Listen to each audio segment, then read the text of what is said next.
Hello, people. Let me start the discussion. First of all, I want to welcome you all to this live broadcast prepared by the Human Resource Service Center and most importantly, the Professional CV Writers Inc. That is incorporated within the center. And just to tell you about the Human Resource Service Center, it's an international consulting firm that is there to build capacity of Ugandans in all fields, but more specifically HR, and also in terms of other aspects like consulting, HR consulting, outsourcing, and process improvement, process and systems improvement, especially in the areas of HR. The HR Service Center is also running a number of platforms where young people join in, and a lot of discussion is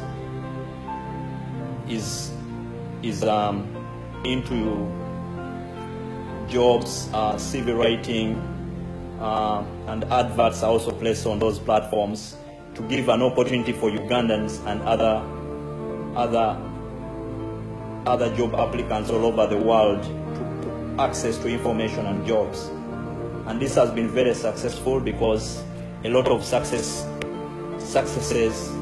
and testimonies have been shared on the respective platforms where people have been able to get jobs as a result of the information that is shared on the platforms.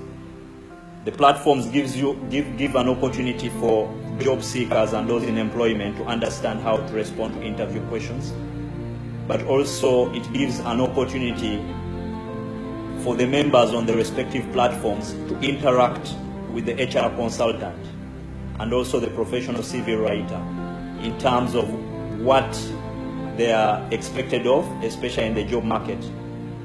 The job market has become very, very competitive, so you have to be a step ahead in terms of critical thinking and analysis. So that's why the platforms have been formed. Apparently we have 33 platforms, and they are very interactive.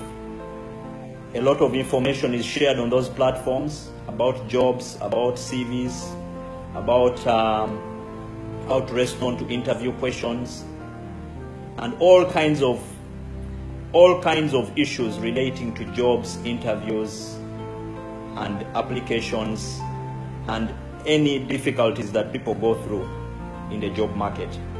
But the most important thing is that they open opportunities for people in terms of the jobs that are placed on the platforms. You're able to access your mobile and you're able to access all the jobs that are advertised. So that is the whole thing about the Human Resource Service Center and the associated platforms that we have that are running.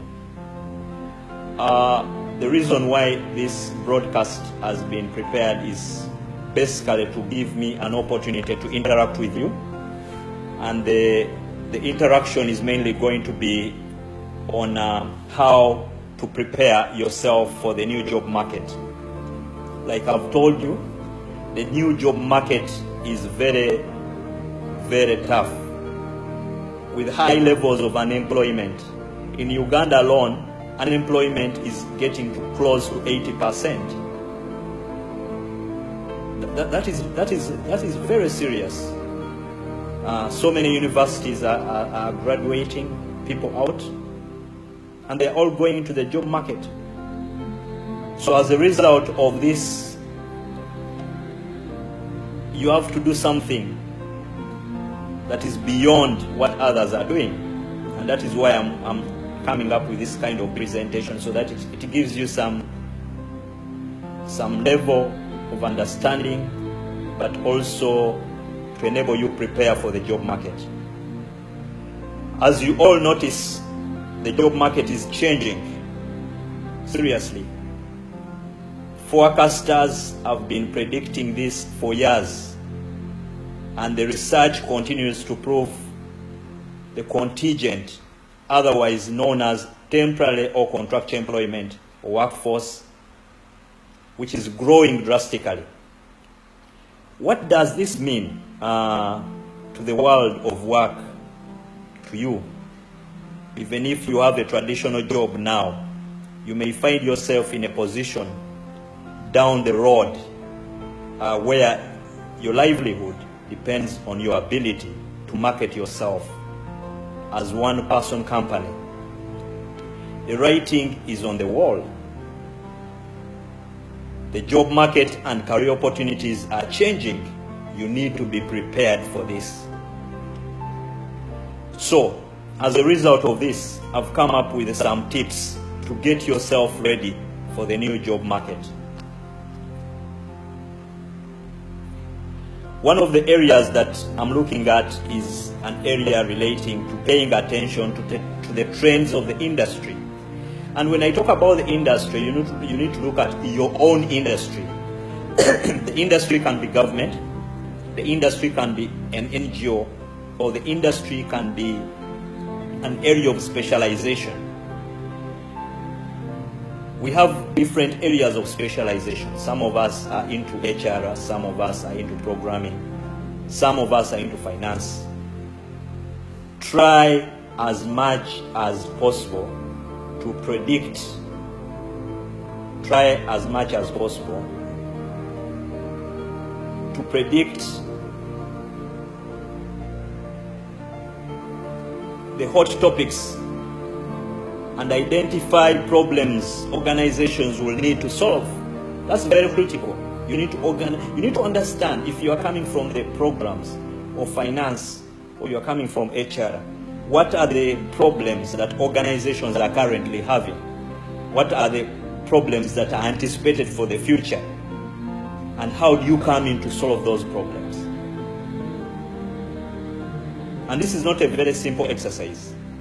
This is a very tough assignment because it requires a lot of research from your side. Instead of maintaining an insular approach to your job and focusing on your company alone, make a point to spend a lot of time doing some research and focusing on your company, focusing on your field, evaluating what is going on in your field. And that is very, very important to note. That is very important to note. Join the online platforms or groups or associations. There are so many associations. There are so many network groups. You need to attend events and network with professionals in your field. This makes you better. This makes you understand where the world is going and the trends, what is changing in your field of specialization. And you need to read everything you can in print, online, discussing your niche. When you incorporate this research into your daily and weekly routines, you'll begin to see trends in your life. People will raise the same concerns over and over again, and you'll have a heads up about key topics baffling your colleagues.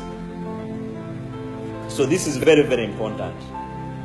Develop niches, expertise when you are really good at something specific. And this is another thing that you should be considered. The niche. Develop the niche expertise. When you are really good at something specific, it is easy to make a case for why an organization should contract you for a short-term, long-term, or medium-term career. So it must be easier to stand out from the crowd when you specialize in a particular area and people know you as a go-to expert in that field. For example, if you are an HR person, you can get an area of expertise. It could be organizational development and reviews. It could be recruitment or talent management. It could be performance management. If it's finance, what is that area that you are good at doing? Is it about budgeting and analysis? Is it about forecasting, budget forecasting? So these are some of the things that you need to be looking at. If you're a programmer, if you're coming from the programming aspect, what is that you are good at doing? Are you good at writing proposals? Are you good at networking? These are some of the things that you need to be looking at. In all your areas of specialization, you need to look at that area that you are good at, so that you focus on it. And focusing on it means you need to read, you need to do a lot of research, a lot of things have to go on in your life. So, what you need to put into action is that the area of expertise in your field, should relate to the big problems that are puzzling people, that are puzzling organizations, that are puzzling your industry. Consider seeking additional training in that area so that you speak with authority, so that people listen to you and say, yes, wow, this is the guy we want. It can be formal schooling or formal mentoring. You can get a mentor, somebody to mentor you into that expertise. You can get some very good people who are good at what you want to do, that area of niche that you want to do. Consider seeking additional training, formal schooling, mentorship, research, learn from others. If you do this, then it will make you a better person. It will make you a skilled person. It will make you an expert. It will market you, and you'll make a difference. You'll stand out, especially when you go for an interview, especially when you market yourself, because people are seeing that expertise in you. And that's what organizations are looking for. Beyond just being a generalist, beyond being a generalist in your field, you also need to have an expertise in your area, an area where people say, yes, this is the person that we want. So that is my second point. The other point is learn to market yourself. Most of you do not know how to market yourself. Marketing yourself starts with your CV. The CV is the most important marketing tool. But most of us don't know how to market ourselves. Most of us don't know how to write CVs. And because you don't know how to write your CV, you cannot be identified by the recruiter. The recruiters will trash your CV because of your poor writing skills. And CV writing is not about content. CV writing is about quality, is about presentation. Because recruiters today have got very limited time to look at your CV. Most of us duplicate the job descriptions that we have, copying and pasting job descriptions. There is also an issue whereby you are just xeroxing, looking at people's CVs and putting things together that are not chronological, things that are not coordinated. So it's very, very important for you to understand this, that a CV is a very important tool. It's a live tool for you.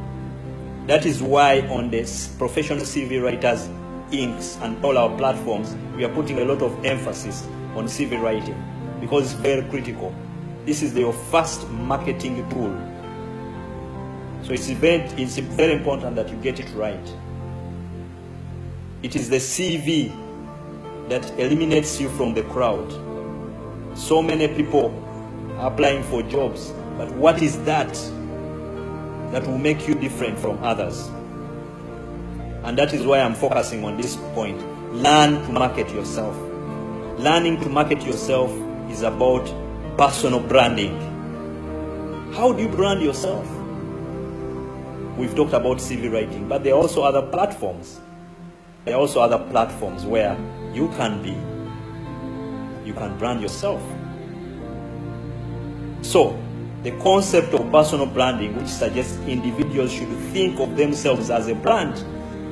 You should think of yourself as a brand and market your skills accordingly. Research shows that many workers will effectively work for themselves in the near future. There is no doubt the ones who land the best opportunities will be those who understand the value of broadcasting their expertise beyond the four walls of their current workplace. You see? Can I repeat that? Research shows that many workers will effectively work for themselves in the near future. There is no doubt the ones who land the best opportunities will be those who understand the value of broadcasting their expertise beyond the four walls of their current workplace. Some of us are just comfortable in our offices, and those are the four walls. We're in a comfort zone. You work for 20 years in an organization and you're comfortable. But I don't think that is the right thing for you to do. You need to be progressing. You need to be working with different organizations. As you work for different organizations, you improve on your expertise. You improve on your critical thinking. You think differently. Working for one organization for 25 years is one experience. Working for 25 years in 7 organizations is a lot more experience. And people will look at you with a lot of interest because they see somebody who is coming with an expertise, somebody who is coming with a different thinking. So some of us sit in the office and we are comfortable. Some of us work for so many years without even changing our CV, without reviewing it. We don't market ourselves. We don't market ourselves for the future. It's about our office. And that's it. But what is that you are doing to brand yourself? There are so many social media platforms right now that you can use to market yourself. We have the LinkedIn. It's a very good platform where international recruiters of all over the world will meet you, will see you, will see what you've done, and you'll be invited for an interview. LinkedIn. There are also other aspects like that. There are also other aspects like Facebook, Twitter, and all these other networks. So you need to market yourself. You need to join networks. There are so many networks. For those who are doing human resource, there are several platforms. The Human Resource Managers Association of Uganda, the Human Resource NGO network. All these will help you to understand where the market is heading, but also to market yourself and get to understand where the opportunities are. The other platform is to encourage you to join the professional CV writers platforms, because it's also a very good platform for networking.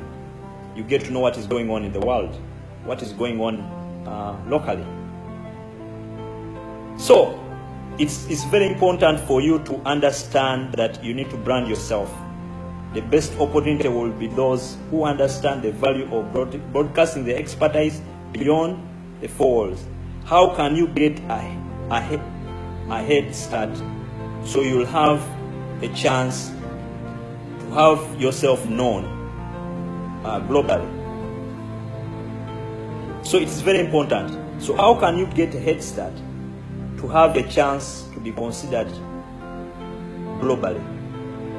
And this is about marketing yourself as a consultant, marketing yourself in an area of expertise. I've talked about the niche, beyond just being a generalist as a finance manager, a generalist as a human resource manager, a generalist as a program manager.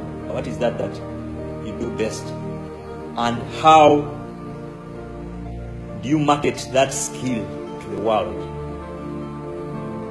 So that's very important for you to understand. The other thing is that you need to learn how to introduce yourself and focus on your targets, needs. Do you know your unique value proposition, or what makes you special compared to others in your field? What makes you special compared to others in the field is your unique value proposition.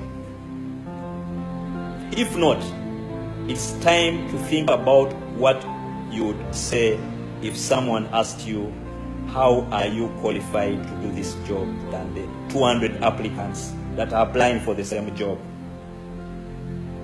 So your unique value proposition is very important today. Tap into the social networks which allow you to meet new contacts, demonstrate your expertise, and learn new things. I've already talked about the platforms, the social media platforms, LinkedIn, Twitter, Google, Facebook. These are very great tools to help you showcase what you know and engage with people you would never otherwise meet. Some of these are subject matter experts in the fields that you are working on, the fields that you are specializing in. So it's very, very important that you meet the global community in your area of specialization. Don't be complacent. Always think about the future. Things are moving very fast. The future and how to position yourself and your expertise if you want to maintain any control over your professional career. I'm going to say this again. Don't be complacent. Always think about the future and how to position yourself and your expertise if you want to maintain any control over your professional future. So this is the counsel that I'm giving you, members. I also realize that on the platforms, I have quite a number of students. Some are students, some people have just finished university. I want to give you some counsel, and I want to advise you on a few things.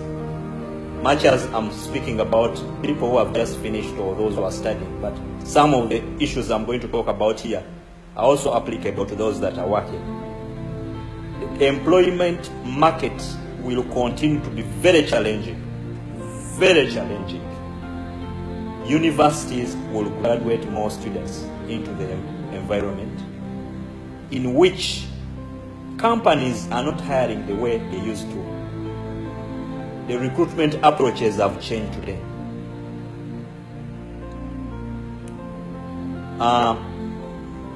In the past, we used to have the traditional way of interviewing people, where you'd come, then people say, well, talk about yourself. And of course, along the way, people have been practicing some of these traditional ways. But as an international recruiter and an HR expert or consultant, we've realized that things are now changing.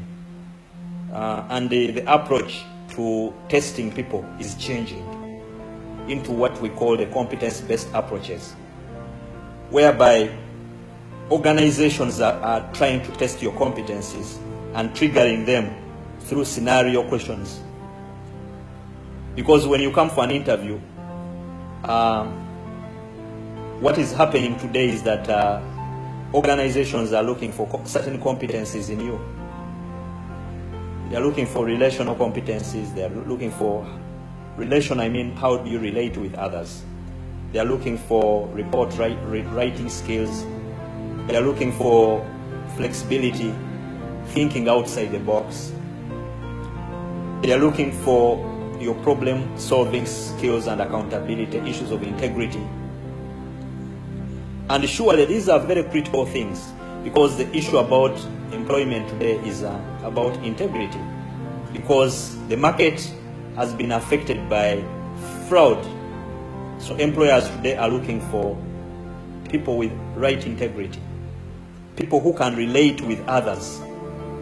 Those soft skills, it does not matter how many papers you have. It does not matter how the experience that you have. But if your integrity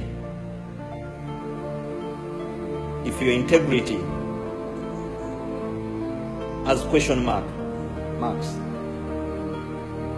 or if you can't relate with people, then you can never survive in the labor market today.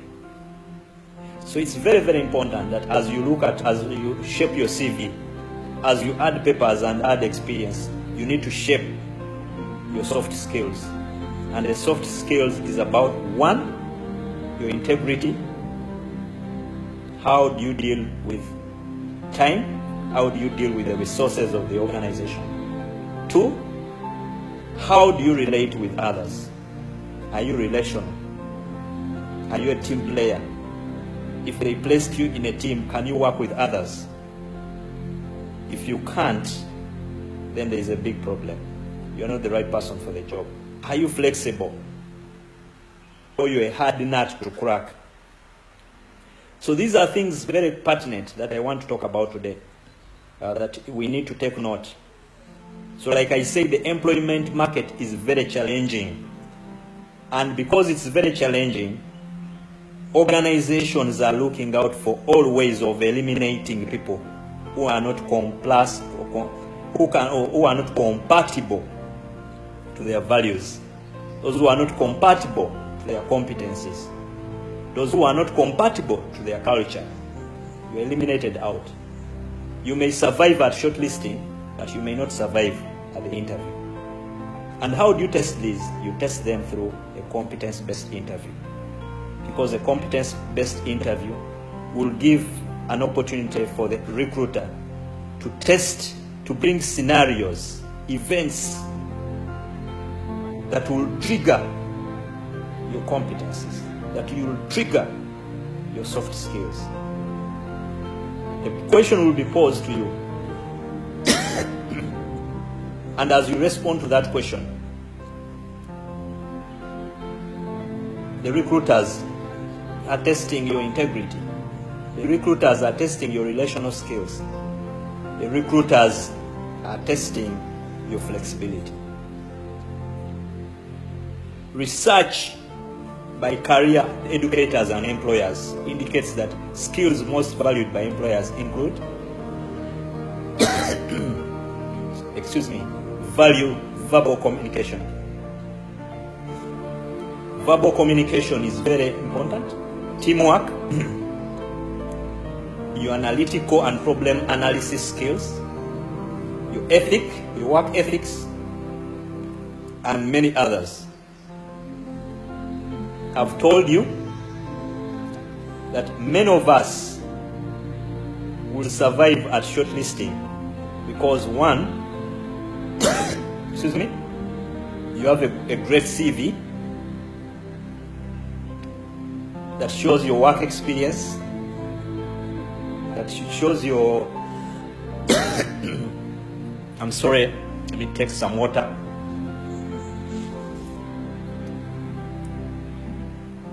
So you have a great CV that shows your personal statement, that highlights your achievements, that highlights your training and education. But you may not survive, especially when you come to an interview, a competence-based interview, even if you have a good marketing tool, the CV. If you're lacking in terms of your expertise,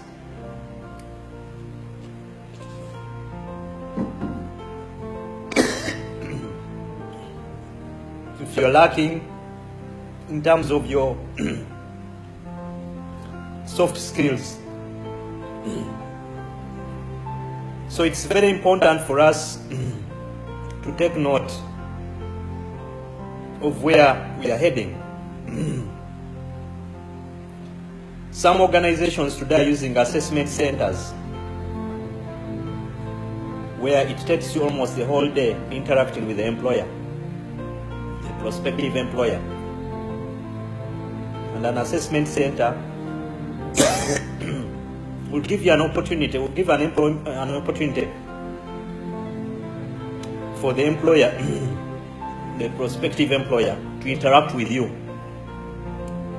To interact with you whereby you are at the compound, you are the office setting. One, you are given an opportunity to make a presentation to senior management on your area of expertise. If you're a program manager, then you'll be expected to maybe present your strategy as a program manager or program director or head of programs to the senior management as part of the interviewing process. So you're given a few minutes to prepare a presentation to the SLT. That will be in an assessment center. The other area, so you go for the presentation to the senior management team. And the senior management team will assess your interaction skills. How you interact with people, how you present, how you speak, your public speaking skills, how you relate with the senior management. And they're already assessing you. But also your thinking capability and problem solving skills, because you're given an opportunity to make a presentation to the SLT. So that will be a way of assessing your competencies. The other way will be to put you on a desk of the same position that you are being interviewed, where you are placed at that desk and you sit, and they put so many papers with the sticker, with the information, with the stickers, calculators, and so many things on the laptop. And they want you to take decisions on some of them. Some of them will be checks. Some of them will be payment vouchers, where you'll be expected to log in with a PIN to make a payment, an online payment to a supplier. Some of them will be some reports that have been presented to you with errors. And the expectation as a leader is for you to critique some of those reports and give feedback on stick notes. The other area will be probably a report, an interview report that has been designed by the HR director, but probably with some errors, or a contract for you to sign that has got errors. So they are trying to look at your thinking capability and problem solving, and probably an issue around your thinking outside the box, but also attention to detail, because you are given different scenarios on a table in the exact job that you are going to be doing. So you're interacting with live experiences. Those are the kinds of, that's where we're heading, and it has already started. So I started with a presentation to SLT, where you are told to present your strategy document. I've also told you about where you are placed in an office, which you are actually being tested for, and you are given different scenarios to test your capability, skills. Then from there, you go with lunch with the staff and everybody. You go for lunch. So you go for lunch, and in that lunch, they want to see your team building and relational skills. How do you interact with people? So at that point, they are testing that. So you find that probably someone will be there, you are a loner, you are not talking to people, they will say, okay. Then probably somebody is outgoing, is able to relate, is able to fit in. So the recruiter is able to see those competencies in you. So it's very, very important that we think about some of these things and where the world is heading. So from there, you are given an opportunity to interact with your teams, the people that you are going to supervise. For example, if you're a finance manager in the role, if this role that is being interviewed is finance manager or head of finance, you are given an opportunity to interact with your finance manager and the finance officers in their department. So you are doing a role play, that these are real things. They want to see whether there is value that you are going to add excuse me, they want to see whether there is any value that you are going to add to the department. So these are competence-based interviewing that I'm using the assessment center as an approach for you to trigger your thinking and to understand where the labor market is going and the kind of people recruiters are looking for and employers are looking for in tomorrow's labor market.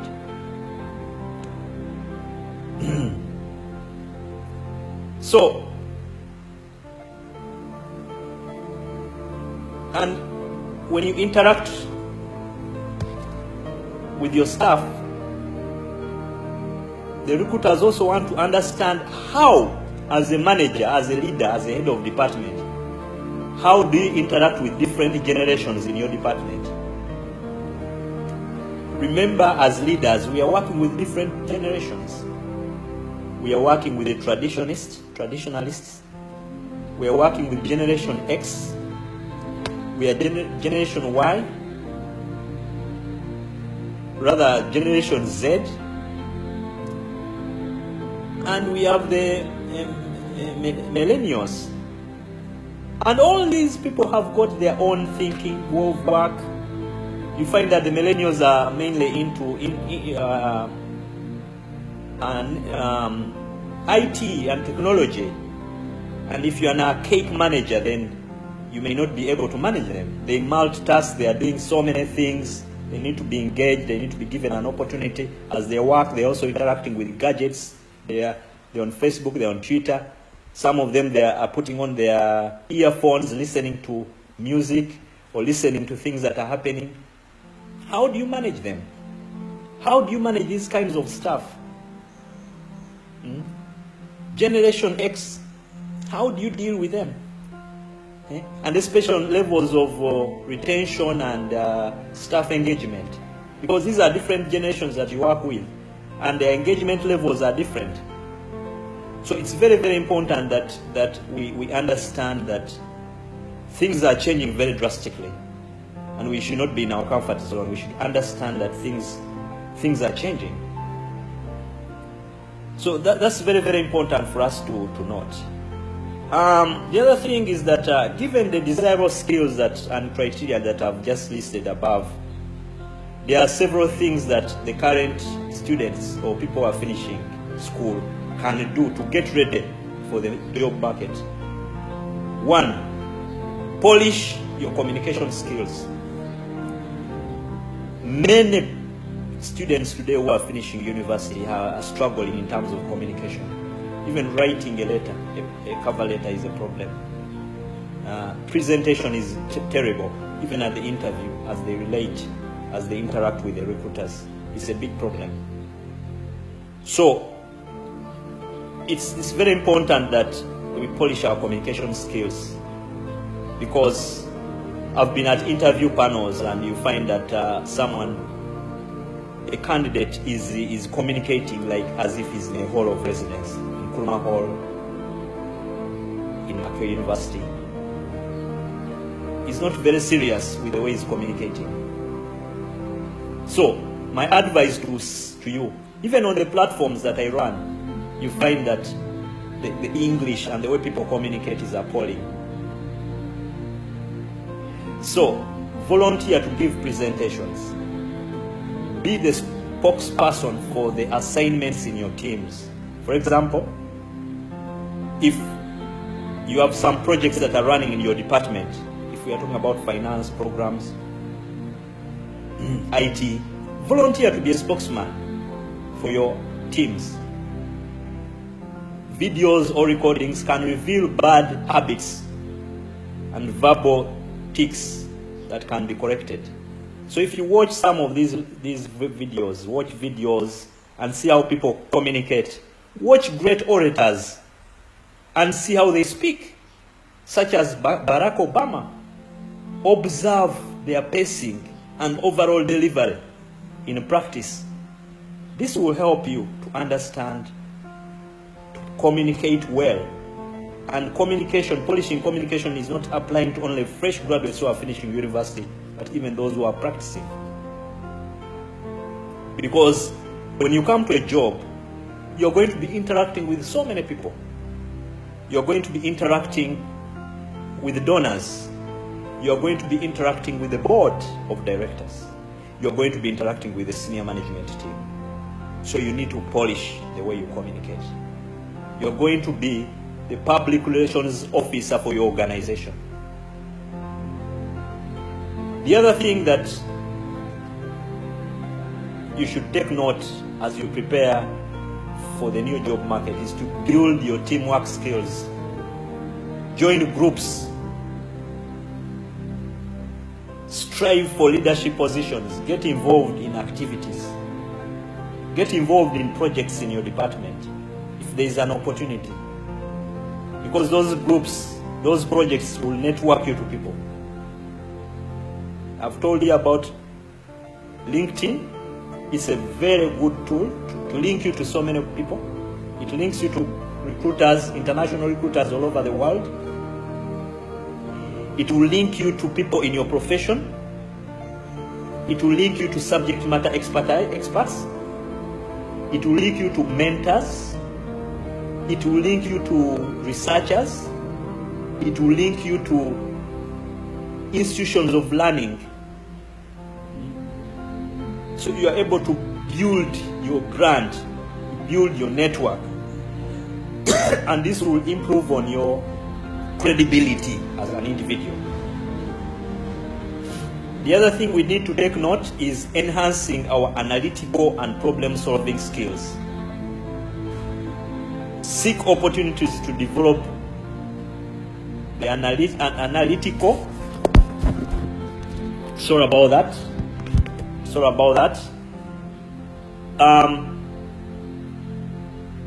Enhance your analytical thinking and problem-solving skills.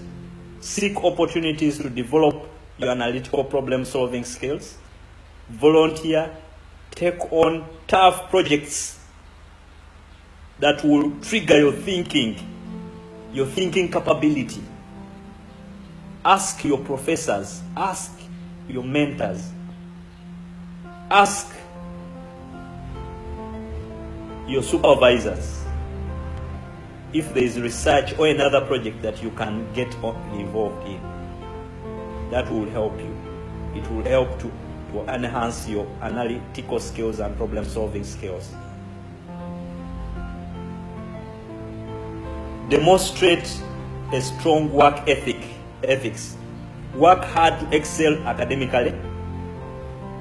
Strong academic results are indicators of drive, aspiration, results-focused organization and planning skills, all of which are valued by employers. Get involved with several activities. This demonstrates an ability to prioritize tasks and organize and manage your time. So it's very important for you to demonstrate your ethics. Ethics around your work, ethics around your total environment, and the way you relate with people.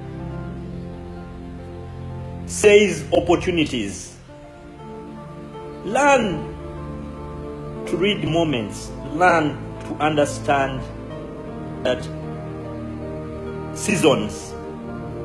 Some of us work for organizations, but we fail to understand.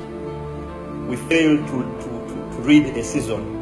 This is a season for me to leave this organization. This is the season for me to stay. We hang on and we miss the opportunities. I told you, working for an organization for one organization for 25 years is one experience. Working for 25 years in several organizations is quite an experience. So organization will value you. We tend to be very comfortable in organizations where we work. We don't want to move. We fear the unknown. We fear the future. We think that if I leave this organization, what next? But anytime you join another organization, there is something that you pick up. there is a new challenge. You grow quickly. You improve on your critical thinking and reasoning because you've broadened your perspective. I had an opportunity. I was invited one time to sit on an interview panel for country director. We had 6 candidates for that position. And there was this candidate who was very good, extremely good. He had risen within the ranks of programming. He started very low as a program assistant, then within the ranks up to head of programs. And he was vying for the position of country director. Unfortunately, he did well. Well, he did very well, but unfortunately, he was not offered a job. The reason, the panel said, he had worked for one organization for 25 years. So he had one experience. He lost the job. So this drives me to my point. Seize an opportunity. Test yourself. You can even test how competitive you are. Sometimes you are very, very comfortable. You can test your CV, test it out, send it out to organizations and see whether you're competitive. Are you competitive anyway? If you send your CV to 6 organizations, now will you be shortlisted? It may not be necessary that you are going to leave, but how competitive is your CV? Can you put your CV to test to see whether it's competitive for the labor market? And if I talk about the labor market, I'm not talking about the local market. I'm not talking about the Ugandan market alone, the Kenyan market, the Liberian market or Sierra Leone market, if you're a Sierra Leonean, or Liberian or Ugandan or Kenyan or Ghanaian. But the labor market can also be an international market. How is your CV competitive? Is it competitive on the international market? Even for those who are doing international job, is your CV still relevant anyway? Because you can still be doing an international job, but your CV is irrelevant. So those are some of the things that we need to be looking on. But the most important thing is about seizing an opportunity, reading seasons, and getting to understand the season. When should I stay? When should I leave?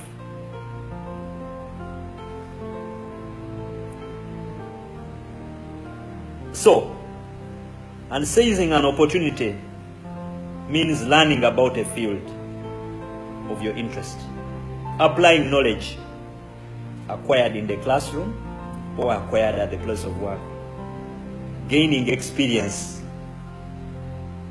deciding if this is the right path. Is this the right path anyway? Sometimes we are very confused in terms of our career path. We don't understand what we want to do. On my platforms, the professional CV writers platforms, I've got questions where somebody will ask you, what can I do? What can I apply for? But what is that you want to be? Because eventually all of us work, but time will come when we shall retire. That is also a career path, consulting. You retire into consulting. But if you are to become a consultant, you need knowledge. Where do you get that knowledge? You get the knowledge from the jobs that you've pursued and the different organizations that you've worked with. So all my discussion here is linking you to so many things. If you're working now and probably planning to retire in the next 20 years, then it means that the experience you are acquiring right now will prepare you for the consulting job. But to be able to be a good consultant, you must have interacted with different organizations. because that triggers your thinking to become a perfect consultant. But also, by working for different organizations, it helps you, it networks you and prepares you for consulting. Because when you become a consultant and you've worked for several organizations, you have some networks, you have some roots in some of these organizations. So, that's very important for you to note. Decide if it is the right path. Develop and build your skills. Get a foot in the door at the organization where you are working, and gain valuable networking contacts.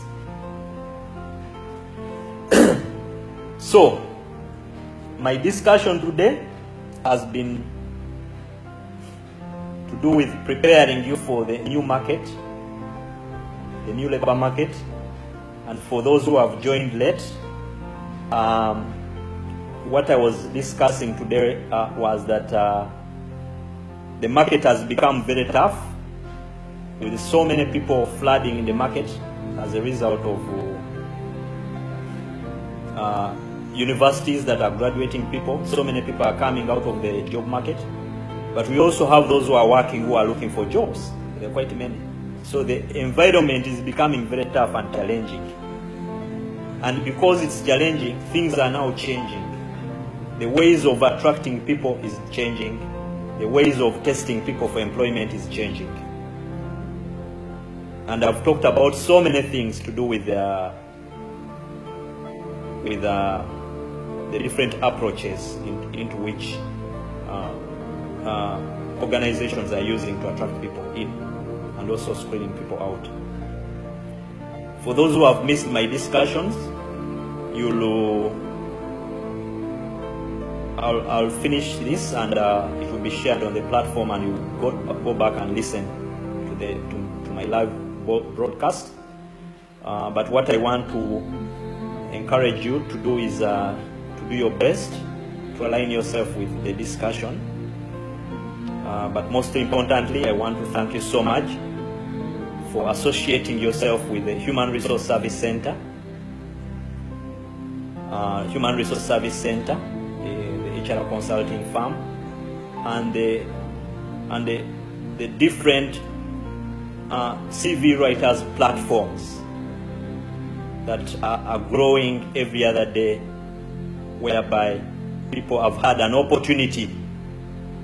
People have had an opportunity to join the different platforms, and a lot of learning is taking place, and these platforms are making a lot of difference. They are changing lives of people. They are changing the quality of people.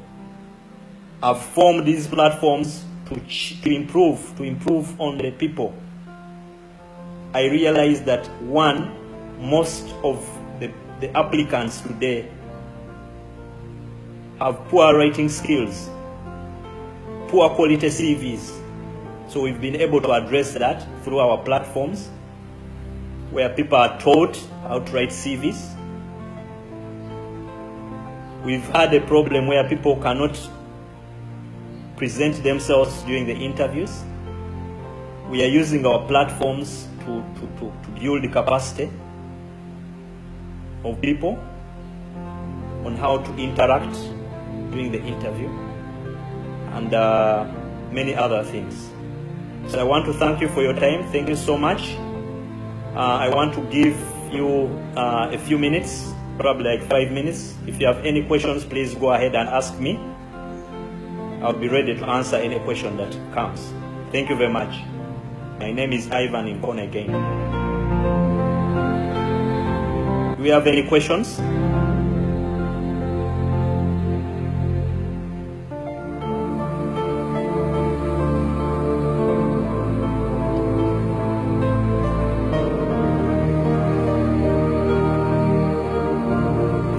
So if we don't have questions today, I must say thank you very much, and I want to close this broadcast. We shall be organizing a number of these broadcasts as we go along, and have a good evening. Bye-bye.